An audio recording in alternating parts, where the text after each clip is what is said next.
Pada hari pernikahanku, ibuku bilang tak akan ada yang datang, sampai aku melihat fotonya. Hari itu seharusnya menjadi hari terindah dalam hidupku. Aku, Kirana, berdiri di depan cermin besar di kamar pengantin, menatap gaun putih yang telah aku impikan sejak kecil. Tapi ada sesuatu yang mengganjal di hatiku, sesuatu yang membuat senyumku terasa dipaksakan. Ibuku, Dewi, duduk di belakangku dengan wajah datar, seolah pernikahan ini hanyalah acara biasa yang harus ia hadiri tanpa antusiasme. Aku mencoba mengabaikan perasaan tidak nyaman itu, meyakinkan diriku bahwa mungkin ibu hanya sedang lelah. Bu, apa keluarga besar kita sudah dikonfirmasi akan datang? Tanyaku pelan sambil merapikan mahkota bunga di kepalaku.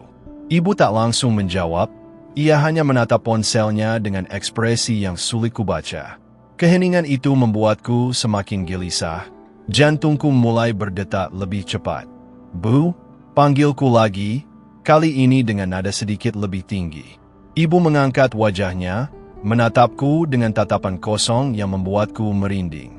Tidak akan ada yang datang, Kirana, ucapnya dingin, seolah baru saja memberitahuku tentang cuaca hari ini. Aku terdiam, mencoba mencerna kata-kata ibu yang terdengar begitu asing. Bagaimana mungkin tidak ada yang datang? Kami mengundang puluhan orang dari keluarga besar, bibi, paman, sepupu, bahkan teman-teman lama ibu. Aku merasakan dadaku sesak, seolah ada batu besar yang menindih. Apa maksud ibu? Kenapa tidak ada yang datang? Tanyaku dengan suara bergetar, berusaha menahan air mata yang mulai menggenang. Ibu hanya mengangkat bahu, wajahnya tetap datar tanpa menunjukkan sedikit pun empati terhadap kekhawatiranku. Mereka memilih untuk tidak hadir. Sudah kubilang dari awal, pernikahanmu dengan Arya tidak akan direstui siapapun, kata ibu sambil berdiri dan berjalan menuju jendela. Aku tahu ibu tidak pernah menyukai Arya, calon suamiku yang berasal dari keluarga sederhana. Tapi aku tak pernah menyangka ia akan sekejam ini, membiarkan hari pernikahanku menjadi mimpi buruk. Tapi Bu, mereka sudah mengonfirmasi kehadiran mereka. Bahkan Tante Sari bilang akan datang dengan seluruh keluarganya. Protesku, suaraku mulai pecah menahan emosi yang meluap. Ibu berbalik menatapku dengan tatapan tajam yang tak pernah kulihat sebelumnya. Ada sesuatu dalam matanya, semacam kepuasan tersembunyi yang membuatku bergidik. Kamu terlalu naif, Kirana. Kamu pikir mereka benar-benar peduli padamu? Mereka hanya ingin tahu seberapa rendah kamu jatuh dengan menikahi laki-laki seperti Arya. Ucap ibu dengan nada meremehkan yang membuat hatiku tercabik. Aku tidak percaya ibu bisa sedingin ini, sekeji ini di hari yang seharusnya membahagiakan. Air mataku akhirnya tumpah, membasahi pipi yang sudah dipoles makeup sempurna. Dengan tangan gemetar, aku meraih ponselku dan mulai menghubungi satu persatu keluarga yang seharusnya datang. Tante Sari, Bibi Ratna, Om Budi, tidak ada yang mengangkat teleponku. Panik mulai merambat di seluruh tubuhku, keringat dingin membasahi telapak tanganku. Aku terus mencoba, berharap setidaknya ada satu orang yang akan menjawab dan menjelaskan apa yang sebenarnya terjadi. Tapi yang kudengar hanya nada tunggu yang berdering tanpa henti, menyakitkan, menusuk hatiku seperti pisau tajam. Arya tiba-tiba mengetuk pintu dan masuk dengan senyum lebar di wajahnya. Sayang, para tamu sudah mulai berdatangan. Ayo kita, kata-katanya terhenti saat melihat wajahku yang basah oleh air mata. Ia segera menghampiriku, memelukku erat dan mengelus punggungku dengan lembut. Ada apa? Kenapa kamu menangis? Tanyanya khawatir sambil mengusap air mataku.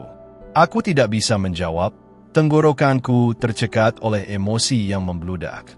Ibu hanya berdiri di sudut ruangan, menyaksikan kami dengan ekspresi yang sulit ditebak. Keluarga Kirana tidak akan datang, kata ibu tiba-tiba dengan nada final yang tidak bisa dibantah. Arya menatap ibu dengan tatapan tidak percaya, lalu kembali menatapku mencari penjelasan. Aku hanya bisa menggelengkan kepala, terlalu hancur untuk berbicara. Bagaimana bisa? Mereka sudah konfirmasi, bahkan beberapa sudah transfer hadiah, protes Arya dengan nada kecewa yang kentara. Tapi ibu hanya tersenyum tipis, senyum yang membuatku merasa ada sesuatu yang sangat salah dengan semua ini. Upacara pernikahan tetap berlangsung dengan suasana yang menyedihkan. Sisi keluargaku hampir kosong, hanya ada beberapa teman dekatku yang datang. Sementara sisi keluarga Arya penuh sesak dengan sanak saudaranya yang ramah dan hangat. Wajah mereka menunjukkan kebahagiaan tulus meskipun mereka pasti menyadari keanehan ini. Aku berusaha tersenyum sepanjang prosesi, tapi hatiku terasa remuk, hancur berkeping-keping. Setiap kali aku melirik ke sisi keluargaku yang kosong, air mataku selalu mengancam tumpah lagi. Setelah prosesi akad selesai, kami berpindah ke ruang resepsi. Aku mencoba menikmati momen ini bersama Arya, tapi pikiranku terus melayang pada pertanyaan yang sama. Kenapa keluargaku tidak ada yang datang? Apakah mereka benar-benar membenciku sampai segitunya? Atau ada sesuatu yang ibu sembunyikan dariku? Pertanyaan-pertanyaan itu berputar di kepalaku, membuatku pusing dan mual. Aku merasakan tanganku dingin meskipun ruangan ini cukup hangat dengan dekorasi dan lampu-lampu yang indah. Di tengah pesta, fotografer profesional yang kami sewa menghampiriku dengan tablet di tangannya. Mbak Kirana, saya sudah mengunggah beberapa foto ke cloud. Mau lihat hasilnya? Tanyanya dengan ramah. Aku mengangguk, berharap melihat foto-foto cantik bisa mengalihkan pikiranku dari kesedihan yang menghantui. Ia menyerahkan tabletnya dan aku mulai menggeser foto satu persatu. Foto-foto itu memang indah, menangkap momen-momen berharga di hari spesialku. Tapi kemudian, satu foto membuatku membeku di tempat. Dalam foto itu, yang diambil saat prosesi akad dari sudut belakang, aku melihat sesuatu yang tidak mungkin kulupakan. Di barisan paling belakang, nyaris tersembunyi di balik pilar, ada sesosok wanita dengan syal hitam menutupi sebagian wajahnya. Tapi aku mengenali wajah itu, mata itu, bentuk hidung itu, cara ia berdiri itu. Itu adalah Tante Sari, bibi kesayanganku yang katanya tidak akan datang. Jantungku berdegup kencang, tanganku gemetar memegang tablet itu. Kenapa ia bersembunyi? Kenapa ia tidak datang menemuiku? Aku segera memperbesar foto itu, memastikan aku tidak salah lihat. Tidak, aku tidak salah. Itu benar-benar Tante Sari. Dan yang lebih mengejutkan, di sampingnya ada Om Budi dan Bibi Ratna, juga dengan cara berpakaian yang seolah ingin menyembunyikan identitas mereka. Mereka datang. Mereka benar-benar datang ke pernikahanku. Tapi kenapa mereka bersembunyi seperti itu? Kenapa mereka tidak duduk di tempat yang sudah kusiapkan? Pertanyaan demi pertanyaan memenuhi kepalaku, membuatku kesulitan bernapas. Dengan langkah tergesa-gesa, aku berlari ke belakang mencari ibu. Kutemukan ia sedang berbincang dengan beberapa tamu dari pihak Arya. Wajahnya menunjukkan senyum palsu yang sudah sangat kukenal. Bu, aku perlu bicara sekarang, seruku tanpa peduli pada tamu-tamu yang menatapku dengan tatapan bingung. Ibu tampak terkejut dengan kedatanganku yang tiba-tiba, tapi ia cepat memasang topeng tenangnya. Tidak bisakah ini menunggu? Kamu sedang ada resepsi, ucapnya sambil mencoba menggiringku menjauh dari kerumunan. Aku menunjukkan tablet fotografer di hadapan wajah ibu, memperlihatkan foto yang membuatku syok tadi. Jelaskan ini, kenapa Tante Sari, Om Budi, dan Bibi Ratna bersembunyi di belakang? Kenapa ibu bilang mereka tidak datang? Tanyaku dengan suara bergetar karena menahan amarah dan kebingungan. Ibu menatap foto itu, dan untuk sesaat aku melihat raut wajahnya berubah. Ada kepanikan yang ia coba sembunyikan. Tapi dengan cepat ia merebut tablet dari tanganku dan menatapku dengan tatapan dingin yang sama seperti tadi pagi. Kamu salah lihat. Itu bukan mereka, kata ibu dengan mantap. Tapi aku bisa mendengar sedikit getaran dalam suaranya. Aku menggelengkan kepala keras, tidak mau menerima kebohongan itu lagi. Jangan bohongi aku lagi, Bu. Aku kenal wajah mereka. Aku tahu itu Tante Sari dan yang lainnya. Kenapa mereka harus bersembunyi? Apa yang sebenarnya ibu lakukan? Desaku dengan suara yang mulai meninggi, menarik perhatian beberapa tamu yang berdiri tidak jauh dari kami. Ibu menarik tanganku dengan kasar, membawaku ke ruangan kosong di belakang gedung. Pintunya ditutup keras, menciptakan suara debuman yang membuat jantungku berdebar semakin kencang. Dengar, Kirana, kamu tidak perlu tahu semua hal. Yang penting pernikahanmu sudah sah, kan? Sudah cukup, bentak ibu dengan wajah yang mulai memerah karena emosi. Tapi aku tidak akan mundur kali ini. Aku sudah muak dengan semua kerahasiaan dan kebohongan yang dibangun ibu selama ini. Tidak cukup. Aku berhak tahu kenapa keluargaku sendiri harus bersembunyi di pernikahanku. Apa yang ibu katakan pada mereka? Kenapa mereka takut menunjukkan diri? Tanyaku dengan mata berkaca-kaca. Suaraku memohon untuk mendapatkan kebenaran. Ibu terdiam cukup lama. Tangannya terkepal erat di sisi tubuhnya. Aku bisa melihat pertarungan internal di matanya, antara tetap menutup rahasia atau akhirnya mengakui semuanya. Keheningan itu terasa seperti berjam-jam, menyiksa, mencekik. Aku melarang mereka datang secara terbuka. Akhirnya ibu mengaku dengan suara pelan yang nyaris berbisik. Aku terperangah, tidak percaya dengan apa yang baru saja kudengar. Apa? Kenapa ibu melakukan itu? Kenapa ibu begitu kejam padaku? Tanyaku dengan suara yang bergetar hebat. Air mataku mengalir deras di pipi. Ibu menatapku dengan tatapan yang sulit kuartikan. Ada penyesalan, kemarahan, dan sesuatu yang lebih gelap di sana. Karena pernikahan ini tidak seharusnya terjadi. Arya bukan laki-laki yang tepat untukmu. Aku sudah mencoba membuatmu sadar dengan berbagai cara, tapi kamu tetap keras kepala, teriak ibu dengan frustrasi yang meluap-luap. Aku menggelengkan kepala tidak percaya, tidak bisa memahami logika kejam yang digunakan ibu. Jadi ibu pikir dengan melarang keluarga datang, aku akan membatalkan pernikahan. Di detik-detik terakhir, seberapa sadis ibu sebenarnya? Tanyaku dengan nada pahit yang tak pernah kugunakan pada ibu sebelumnya. Ibu melangkah mendekat, tangannya terangkat seolah ingin meraih pipiku, tapi aku melangkah mundur. Kamu tidak mengerti, Kirana. Ada hal-hal tentang Arya yang tidak kamu ketahui. Aku hanya melindungimu, ucap ibu dengan nada yang tiba-tiba melembut, tapi aku sudah tidak percaya lagi. Melindungi? Dengan cara menghancurkan hari terindahku? Dengan cara membohongiku dan membuat keluarga sendiri bersembunyi seperti penjahat? Itu namanya melindungi, Bu? Tanyaku sarkastis. Ada apa dengan Arya? Sejak awal ibu tidak pernah menyukainya hanya karena ia berasal dari keluarga sederhana. Tapi itu bukan alasan untuk melakukan semua ini, protesku dengan frustrasi yang memuncak. Ibu menggelengkan kepala pelan. Ada sesuatu dalam tatapannya yang membuatku takut, sesuatu yang gelap dan tersembunyi. Bukan tentang latar belakangnya, Kirana. Ada sesuatu yang lebih dalam, sesuatu yang akan menghancurkanmu jika kamu tahu, bisik ibu dengan nada misterius yang membuat buluku meremang. Aku menatap ibu dengan tatapan menuntut, menunggu penjelasan yang lebih. Tapi pintu tiba-tiba terbuka dan Arya masuk dengan wajah khawatir. Sayang, kamu kemana saja? Para tamu mencarimu, katanya sambil meraih tanganku. Aku melihat ibu menatap Arya dengan tatapan yang penuh kebencian, tatapan yang membuatku semakin yakin ada sesuatu yang ia sembunyikan tentang suamiku. Kita perlu bicara nanti, Bu. Aku tidak akan membiarkan ini begitu saja, ancamku sebelum keluar bersama Arya.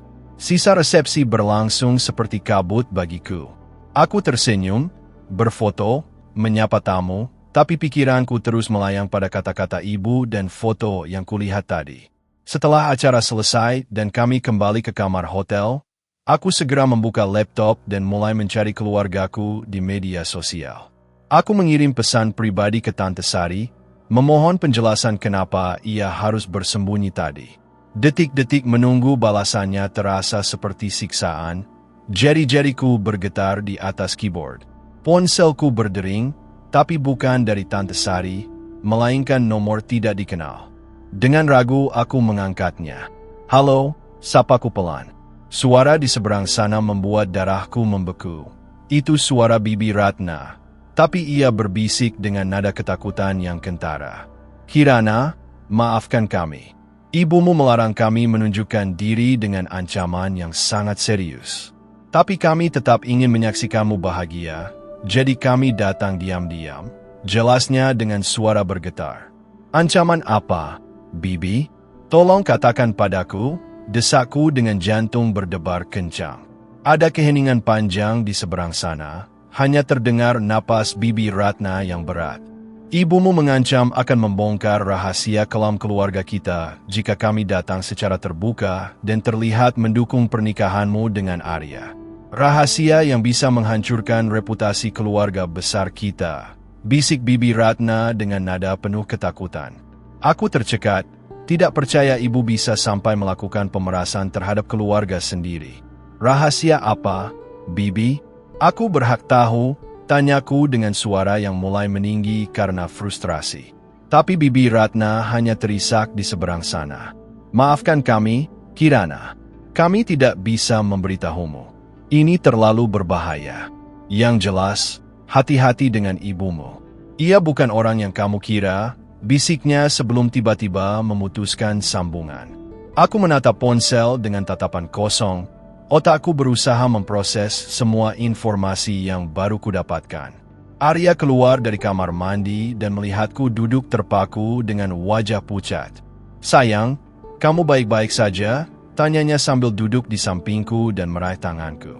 Aku menatapnya, suamiku yang baru saja kuresmi beberapa jam yang lalu, dan tiba-tiba aku merasa takut. Takut pada kemungkinan bahwa ibu mungkin benar. Bahwa ada sesuatu tentang Arya yang tidak ku ketahui. Arya, apa ada sesuatu yang kamu sembunyikan dariku? Tanyaku dengan suara bergetar. Ekspresi wajah Arya berubah. Hanya sekilas, tapi cukup untuk membuatku menyadari bahwa mungkin ibu tidak sepenuhnya salah. Ada kilatan panik dalam matanya sebelum ia cepat tersenyum dan menggelengkan kepala. Tentu tidak, sayang. Kenapa kamu bertanya begitu? Tanyanya sambil mencoba meraihku, tapi kali ini aku menjauh. Jantungku berdebar kencang, instingku berteriak bahwa ada sesuatu yang sangat salah dalam semua ini. Ibu bilang ada sesuatu tentangmu yang tidak ku ketahui. Sesuatu yang akan menghancurkanku, ucapku pelan sambil menatap mata Arya mencari kebenaran. Aku melihat wajahnya berubah, dari panik menjadi marah. Ibumu hanya mencoba memisahkan kita. Dia selalu membenciku sejak awal. Jangan percaya kata-katanya, protesnya dengan suara yang mulai meninggi. Tapi semakin ia membela diri, semakin aku merasa ada yang tidak beres. Malam itu aku tidak bisa tidur, terbaring di samping Arya yang tertidur pula seolah tidak ada masalah apapun. Aku terus memutar kembali semua kejadian hari ini. Kata-kata ibu, foto keluarga yang bersembunyi, ancaman terhadap mereka, reaksi Arya tadi. Semuanya seperti potongan puzzle yang belum tersusun dengan sempurna. Aku meraih ponsel dan mulai mencari informasi tentang Arya di internet, sesuatu yang seharusnya kulakukan sebelum menikah, tapi terlalu buta karena cinta. Apa yang kutemukan membuatku ingin berteriak. Di sebuah forum online, ada thread lama yang membahas tentang seorang pria bernama Arya dengan deskripsi yang sangat mirip dengan suamiku. Thread itu membahas tentang penipuan, manipulasi, dan istri pertama yang hilang dalam keadaan misterius. Tanganku gemetar membaca setiap kata, keringat dingin membasahi tubuhku. Tidak mungkin ini Arya yang sama, batinku mencoba menyangkal. Tapi foto yang dilampirkan di salah satu postingan membuat hatiku berhenti. Itu wajah Arya, tidak diragukan lagi. Aku melirik ke arah Arya yang masih tertidur nyenyak di sampingku. Laki-laki yang baru saja kunikahi, yang kucintai dengan segenap hatiku, mungkin adalah seorang penipu, manipulator, dan mungkin pembunuh. Aku menutup mulutku untuk menahan isak tangis yang ingin meledak. Bagaimana aku bisa seblind ini? Bagaimana aku tidak melihat tanda-tanda bahaya yang mungkin selalu ada? Dan yang paling menakutkan, apa yang akan terjadi padaku sekarang setelah aku resmi menjadi istrinya? Dengan tangan gemetar, aku terus membaca thread itu, mencari informasi sebanyak mungkin. Istri pertama Arya, bernama Melati, dilaporkan hilang 3 tahun yang lalu setelah mereka menikah. Tidak ada jejak, tidak ada petunjuk. Kasus itu akhirnya ditutup karena kurangnya bukti. Tapi keluarga Melati selalu percaya bahwa Arya tahu sesuatu, bahwa ia terlibat dalam hilangnya Melati. Beberapa orang di forum bahkan mencurigai Arya menikah dengan Melati hanya untuk mendapatkan warisan keluarganya. Otakku bekerja keras mencoba mengingat-ingat apakah ada tanda-tanda aneh dalam hubunganku dengan Arya selama ini. Memang benar ia selalu sangat perhatian, terlalu perhatian mungkin. Ia selalu tahu di mana aku berada, dengan siapa, apa yang kulakukan. Aku pikir itu karena cinta, tapi sekarang aku mulai merasa itu adalah kontrol. Dan kemudian aku ingat, beberapa bulan sebelum menikah, Arya memintaku membuat surat wasiat dan memasukkan namanya sebagai ahli waris utama. Ia bilang itu prosedur standar untuk pasangan yang akan menikah. Aku yang polos langsung menurut. Aku ingin kabur, sekarang juga, meninggalkan hotel ini dan Arya. Tapi kemana aku harus pergi? Kembali pada ibu yang sudah menghancurkan hari pernikahanku? Atau mencari keluarga yang diancam ibu dan ketakutan untuk membantuku? Aku merasa terjebak, terperangkap dalam jaring yang baru kusadari sudah ditenun sejak lama. Air mataku mengalir diam-diam di pipi, membasahi bantal hotel yang lembut dan wangi. Tiba-tiba ponselku bergetar, pesan masuk dari nomor yang tidak kusimpan. Dengan jantung berdebar, aku membukanya. Kirana, ini Tante Sari. Aku tahu kamu pasti sudah mulai mencari tahu tentang Arya. Ibumu sudah tahu tentang masa lalunya sejak awal. Itulah kenapa ia sangat menentang pernikahan ini. Tapi ia tidak bisa memberitahumu tanpa membongkar rahasia kelam keluarga kita yang terhubung dengan masa lalu Arya. Kita perlu bertemu. Besok pagi, di kafe tempat kita biasa pergi.